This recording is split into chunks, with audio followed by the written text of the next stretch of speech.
واجب الاحترام سامعین کرام، خالد صاحب نے قرآن و سنت کی نشر و اشاعت کا جو ذکر کیا، آپ سب حضرات متعارف ہیں کہ دین میں اس کے لیے اصطلاح تبلیغ کی ہے۔ تبلیغ ہمارے یہاں صرف ایک نفلی نیکی سمجھی جاتی ہے، ایک اچھا کام ہے آدمی دوسروں تک بھی بات پہنچائے، مگر دین کی روشنی میں معاملہ اتنا سرسری نہیں ہے۔ تبلیغ دین جو ہے اتنا اہم معاملہ ہے کہ آخرت کی عدالت جو ہے اس میں مواخذہ کا انحصار صرف اس پر ہے کہ انبیاء علیہ السلام نے بات لوگوں تک پہنچائی ہے یا نہیں۔ اگر اللہ کے رسولوں کی طرف سے معاذ اللہ یہ کوتاہی رہ جاتی کہ وہ کوئی بات لوگوں تک نہ پہنچا سکتے تو انبیاء مجرموں کے معاذ اللہ کٹہرے میں کھڑے ہوتے، لوگ بری ہوتے۔ اب رسالت مآب علیہ السلام کے بعد چونکہ سلسلہ نبوت ختم ہو چکا، اس لیے میں اور آپ سارے جو ہے نا اس فریضہ کے مکلف ہیں جو انبیاء علیہ السلام کے ذمہ تھا۔ یہ نفلی نیکی نہیں بلکہ ساری نیکیوں کی جڑ ہے کہ ہم قرآن و سنت کو اور اللہ کے رسول کے پیغام کو لوگوں تک کنوے کرتے ہیں۔ اس میں ہماری کوتاہی ہو گئی تو نماز و روزہ کی کثرت ہماری جان نہیں بخشوا سکے گی۔ اسی لیے علامہ اقبال رحمۃ اللہ علیہ فرماتے ہیں، تا نہ خیزت بانگ حق عدال میں گر مسلمانی نے آسائیدہ۔ جب تک پوری دنیا میں دین حق کا غلبہ نہیں ہو جاتا، اگر مسلم ہو تم لوگ تو ایک دم کے لیے آرام نہیں کر سکتے۔ ہمیں نہیں چھٹی، ہمارا تو کام بہت بڑا ہے کہ مشرق و مغرب میں ابھی کفر و الحاد کا غلبہ ہے۔ اس کے مقابلہ میں ہم عملاً تو اسلام کو کیا نافذ کر سکتے، اسلام کو اس کی صحیح شکل میں پیش بھی نہیں کر سکتے۔ اور یہ میڈیا جس کا تذکرہ خالد صاحب نے کیا، یہ الٹا اسلام سے لوگوں کو بدنام کرنے کا باعث بنا۔ اسلام کے جو وکیل آتے ہیں نا، وہ ایسی تعبیریں کرتے ہیں، شد پریشاں خواب من از کثرت سے تعبیر۔ کل ایک بچی پڑھی لکھی ملنے کے لیے انہوں نے کہا، مولانا ہمیں تو پتہ نہیں لگتا کہ اسلام کیا ہے۔ غامدی صاحب کچھ کہتے ہیں، اسرار صاحب کچھ کہتے ہیں، کوئی آنے والا۔ تو اسلام بھی نہ لوگوں کی نگاہوں میں بالکل ایک مشتبہ شے ہو گیا۔ ان حالات میں یہ قدم جو آپ لوگوں نے اٹھایا، اس کو نفلی نیکی نہ سمجھیں، یہ فرائض کا بھی سرے کا مسئلہ ہے کہ امت مسلمہ کتاب و سنت کو اپنی اصل شکل میں پوری دنیا کے سامنے لائے، ہر زبان میں لائے، ہر طریقہ سے لائے، ممبر و محراب سے ہو یا میڈیا سے۔ اور اس بارے میں جو کوتاہی ہمارے بڑوں سے آپ نے دیکھا کہ اعلیٰ مکبر الصوت کے بارے میں بھی لاؤڈ اسپیکر کے کہہ دیا کہ اعلیٰ اللہ ہے، اس کو استعمال نہیں کرنا چاہیے، مسجدوں میں داخل نہ ہونے دو، مگر کیا نتیجہ لگا؟ بے دین لوگوں نے قبضہ کر لیا اور بات کا اب آخر میں ہوش آئی، اب حرم شریف میں بھی اسپیکر استعمال ہوتا۔ اسی طرح میڈیا کے بارے میں جو جھسک کر لوگ قدم اٹھاتے ہیں کہ تصویر آتی ہے، یہ ہوتا، یہ بہت بڑی کوتاہی ہے۔ آپ اللہ کے رسول علیہ السلام کی سنت کو دیکھیں کہ دین پہنچانے کے لیے آپ نے ہر وہ طریقہ اختیار کیا جو اس معاشرے میں اس وقت رائج تھا۔ اس میں جو برائیاں تھیں وہ نہیں آپ نے ان کو چھوا، مگر طریقہ وہی اپنا۔ النذیر الاعلیان آپ دیکھتے ہیں کہ ننگا ہو کر پہاڑ پر کھڑا ہو جاتا تھا اور چیختا چلاتا تھا لوگوں، خطرہ خطرہ خطرہ۔ نبی علیہ السلام نے یہی طریقہ، پہاڑ پر کھڑے ہوئے، اسی طرح آواز دی، ننگے نہیں، یہ کام صرف چھوڑ دیا، باقی اسی طرح پکارا، سارا مکہ دوڑایا۔ انہوں نے کہا یار پہلے تو لوگ جو تھے نذیر الاعلیان وہ تو معمولی آدمی تھے، اب صادق الامین پکار رہا۔ حضور نے ان کے سامنے بات رکھی۔ اسی طرح ذوالمجاز مجاز ہے، اوقاز ہے، مجنہ، یہ سارے میلے تھے، ہر طرح کی باتیں یہ کفار کرتے تھے، رسول اللہ میں بھی شریک ہوئے،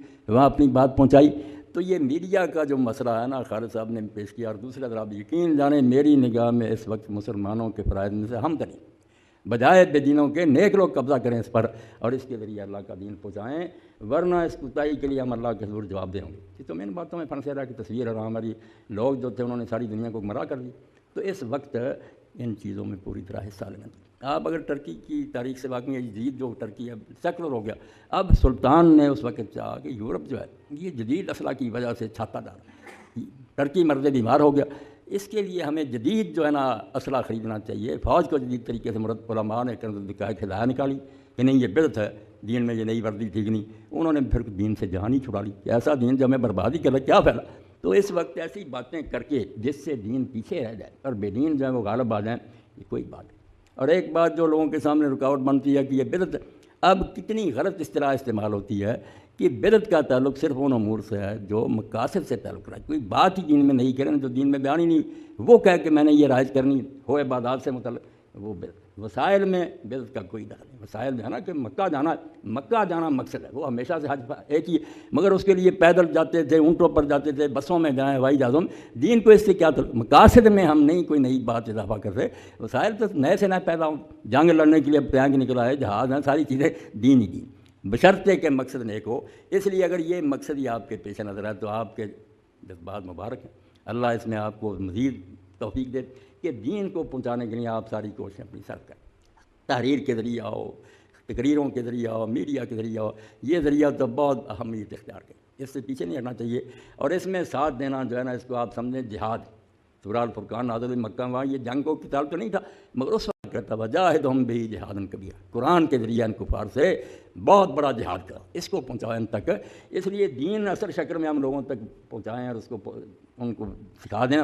بہت بڑا جہاد۔ اور باقی جہاد ہے نا قتال وغیرہ سارے، وہ پھر اس سے ہی چھوٹتے ہیں، پہلے دین کی سمجھ ہوگی تو پھر یہ نا، ورنہ سارے کام غلط ہو جائیں گے۔ اس لیے یہ کام جو آپ نے شروع کیا دین کی روشنی میں معمولی بات نہیں۔ میں صرف علامہ اقبال کے اشعار اپنی اور آپ کی یاد دہانی کی عرض کروں گا۔ لرزمت شرمیں کیوں روز شمار، کیسا خطرناک وقت ہوگا، اللہ کرسی عدالت پر ہوگا، رسول اللہ کھڑے ہوں گے، ہم امت پیش ہوں گے، تو فرماتے ہیں لرزمت شرمیں کیوں روز شمار، حساب کے دینا ہے مسلمان، جو شرمندگی اور ندامت تجھے ہوگی اس کا احساس کر کے میں کام جاتا ہوں۔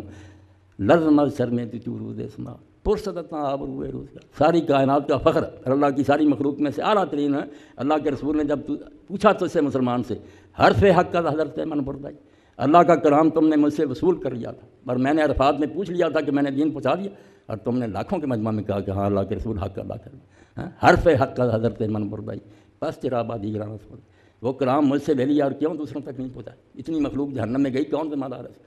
تو مگر یہ کام کرتے تو اتنے ان میں سے کتنے نجات پا دے۔ اس وقت لستا منی گویدت مولا، جب ہمارے آقا نے کہہ دیا تو میرا تو تم سے کوئی تعلق نہیں، اگر میری امت ہوتے تو میری میراث کی حفاظت نہ کرتے، جو ترکہ میں دے گیا تھا جائیداد اس کو بچاتے نہ تو، وائے ماں بر اے وائے ماں اے وائے، تو ہماری ہلاکت اور تباہی کے سوا ہمارے پلے کیا پڑے گی، کیا منہ دکھائیں گے؟ اس لیے اس کو آپ بالکل نہ سمجھیں کہ یہ کوئی کاروبار ہے یا کوئی پیشہ ہے، اگر ایسی کوئی چیز ذہن میں وہ بھی خالد صاحب بھی خرچ لیں تو یہ کوئی کمرشل معاملہ، یہ اللہ کے رسول کا کام تو آپ کا مشن، اس کی توسیع ہے، اس کو آگے پھیلانا، اور سارے فرائض سے آپ اس کو مقدم جائیں۔ باقی باتوں میں کچھ کوتاہی رہ دے، مگر آپ جہاں بیٹھیں جس محفل میں شریک ہوں، حضرت یوسف علیہ السلام جیسا انداز اپنائیں کہ پوچھا تو قیدیوں نے یہ تھا کہ ہم نے یہ خواب دیکھا آتش کی کتاب، مگر لگن تھی نا کہ دین پہنچانا۔ آپ نے کیسے بات کو اس طرح موڑ لیا کہ بھائی میں بات آپ کو بتا دوں گا خواب کی تعبیر کھانا آنے سے پہلے، مگر یہ علم تمہیں پتہ مجھے کس نے سکھایا؟ اللہ کی طرف لے گا، اپنے آباء و اجداد کا تعارف کرایا کہ میرے باپ دادے کیسے پیغمبر گزرے ہیں، توحید کا آواز کیا۔ جب دل کو لگ جائے نا بات، بے شک خبروں پر تبصرہ ہو رہا ہو، شادی کی محفل ہو، آپ کے اندر اتنی صلاحیت دانائی ہونی چاہیے کہ لوگوں کو محسوس بھی نہ ہونے دیں آپ کے یہ ہمیں کچھ سبق پڑھانے لگیں، ان کی باتوں میں لگ کرنا، بات کو اس طرح موڑو کہ وہ سمجھے وہی سلسلہ چل رہا، مگر دین کے ساتھ وہ بات جڑے۔ اس کے لیے انتہائی لگن اور شغف کی ضرورت ہے۔ جب دل میں یہ بات بیٹھ جائے گی نا کہ اللہ کے رسول علیہ السلام جو ہمیں دے گا، یہ ہر بندے تک پہنچانا ہمارا کام ہے۔ اس لیے یہ جو ہے نا میڈیا عبادت سمجھ کر آپ اس سے تعاون کریں، دام میں در میں سخن جو بھی ساتھ دے سکتا وہ سمجھے کہ یہ جہاد فی سبیل اللہ، میری ایک پائی بھی جیسے فرمایا اللہ کے راستے میں ایک درہم خرچ کرو 700 گنا اللہ جلے، یہ سمجھ کر انہیں حصے لو اور اپنے دلوں میں بٹھاؤ کہ جب ہم رسالت مآب علیہ السلام کی بارگاہ میں حاضر ہوں قیامت کا دن، حضور یہ کہہ سکیں کہ بیٹا واقعی تم نے میرے بعد میرے دین کی حفاظت کے لیے دن رات ایک کر دیا، شاباش سفارش فرمائے۔ ورنہ اگر یہی ہوا کہ لستا منی گویدت مولا، آقا نے کہہ دیا کیا منہ لے کر آئے، کیا مجھ سے توقع رکھ، میرا دین تو مغلوب رہا، وہ مظلوم رہا، بالکل غریب ہو گیا، تمہارے اپنے گھروں میں غریب ہو گیا، کافروں کو تو کیا کہنا، ہمارے اپنے گھروں میں تو بھائی آئی ہوئی ہے اس نامراد میڈیا کی برکت سے، اس کا کوئی تریاق نہیں، مداوع نہیں، کیا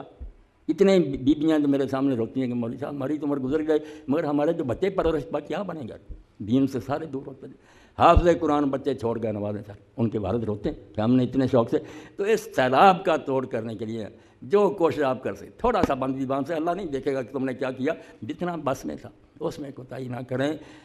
کوئی چیز نہ سوچیں۔ کئی بڑے بڑے لوگ تصویر کے بارے میں نے فوت ہو گیا مولانا عبدالرحمن صاحب، میں نے کہا یار صحیح بخاری میں دیکھیں رسول اللہ نے کیا نہیں دیا اللہ رقمن کی صاحب، اب مودودی صاحب بھی کہتے ہیں یہ شاذ روایت، بھائی شاذ کیوں ہے، تشریح ہے کہ تصویریں حرام ہیں مگر کپڑے میں بنی ہوئی تصویریں حرام نہیں ہیں، جانداروں کی، حضور تو صاف کہہ رہے ہیں۔ اللہ کے رسول کے گھر میں تبوک سے لوٹتے ہوئے جب آپ نے دیکھا کہ ہوا سے کپڑا ہٹ گیا، گھوڑا کھڑا تھا پروں والا، اما عائشہ آپ نے فرمایا عائشہ یہ کیا، انہوں نے کہا رسول اللہ گھوڑا، فرمایا گھوڑوں کے پر ہوتے ہیں، کہا حضرت سلیمان علیہ السلام کے گھوڑوں کے پر نہیں، حضور مسکرائے۔ تو جو تصویریں شرک کے لیے کہ کوئی اپنے بزرگوں کی رکھتے ہیں دکانوں مکانوں میں کہ برکت ہوتی، وہ غلط بات، عریانی اور بے حیائی والی بات، اور دین کو پھیلانے کے لیے آپ جو کریں گے مطمئن کریں ہو کر کریں، نہ یہ بدعت ہے نہ کوئی ناجائز ہے، عین جہاد ہے، ساتھ دیں۔